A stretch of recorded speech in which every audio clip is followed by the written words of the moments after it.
Okay, here we go. This is my very first YouTube video, let alone my first video in my life. I'm gonna show everyone how to change out non-locking Fender Stratocaster tuners, and I'm going to install some Fender locking tuners that are right here. There's the part number if anyone's interested. And it seems like a fairly simple job to most people, but there are some people who struggle with this or just don't know how and don't know how to attempt it. Now, locking tuners have this little knob on the back, this little wheel that actually has a pin inside of the string hole of the tuner. So when you turn that, locking that knob, that little wheel, it actually pinches the string in there and locks it in place. So this is a direct drop-in replacement, no holes drilled, nothing weird or fancy going on. All you have to do is have a socket of some sort or an adjustable wrench and just undo all of these old ones. I'm just going to loosen them all to start with.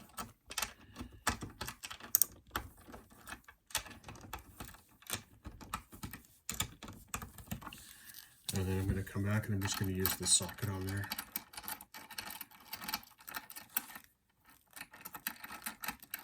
And I'm going to undo them.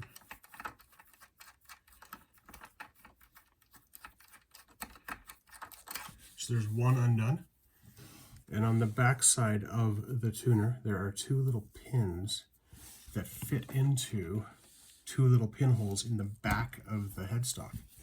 Now, since these are a direct replacement and the tuner is nearly identical to the locking tuner I'm going to install, I'm even going to use the same nut and washer on there, and I'm just going to basically screw it all back together. And then use your ratchet. I have a nice little thumb gimbal ratchet here. You don't want to crank these super tight. You just want to have them just a little bit past finger tight, like that. And then that's one of them installed. Do that for the other 5.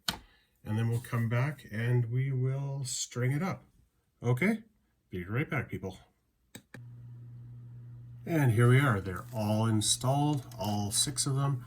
One thing to take note of is they are called staggered tuners, so 3 of them are longer than the other 3, and that is because of the brake angle over the nut. These 3 are further away, so they need more of a brake angle, otherwise they'll buzz around or hop out of the nut, and we don't want that to happen. So there we are. The tuners are installed, our brand new locking tuners. They look great, they look factory.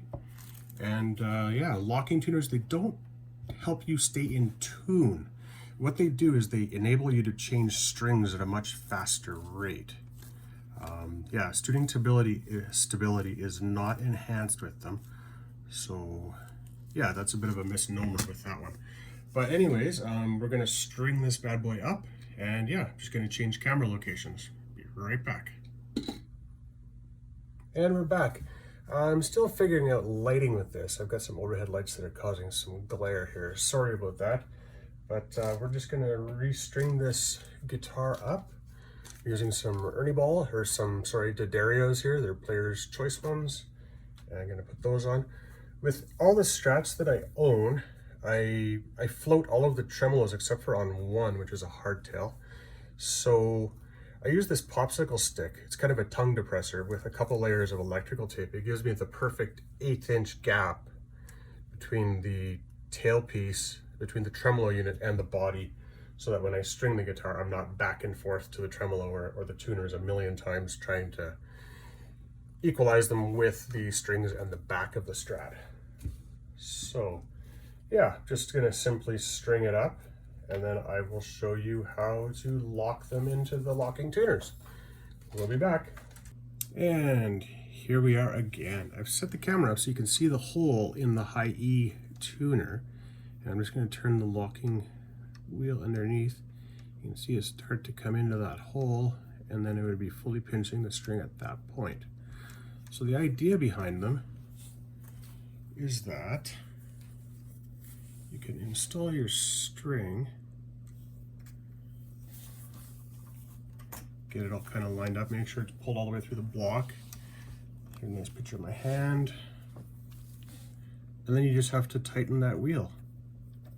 There's no more wrapping the string around the tuning post a million times or anything like that.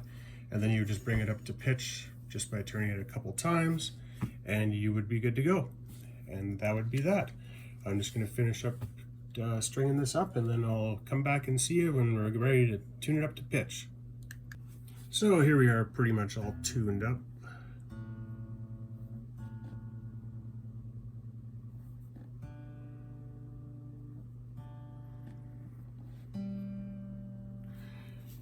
Whenever I tune a guitar right after new strings too, I stretch the living crap out of the strings. I also use the tremolo bar a ton just to make sure everything gets seated and tugged on and seats right where it's supposed to be. I lubricate all of the string contact points. That'd be the string tree, the nut in this case, and even the saddles on the bridge. I put a little drop of like sewing machine oil on each one. Then I wipe off the excess. But anything to minimize friction is what you're going to need in a tremolo equipped guitar. Otherwise it's not going to stay in tune. And that has very little, nothing really to do with the tuners. Okay, I think that's about it, folks. Thanks for tuning in. Please subscribe. I'd really appreciate it. This is my brand new channel, brand new, very first video I've ever done, so I know it's not the greatest quality or the greatest content even. I'm looking to strive for bigger and better things in the future. Going to show how to, work on a nut, do fret work, tremolo work, pickup work, everything to do with guitar repair, and taking your guitar apart and putting it back together and making it work better. So yeah, thanks a lot, folks. Please subscribe below, and yeah, have a good weekend. We'll talk to you later. Thanks, guys. Bye-bye.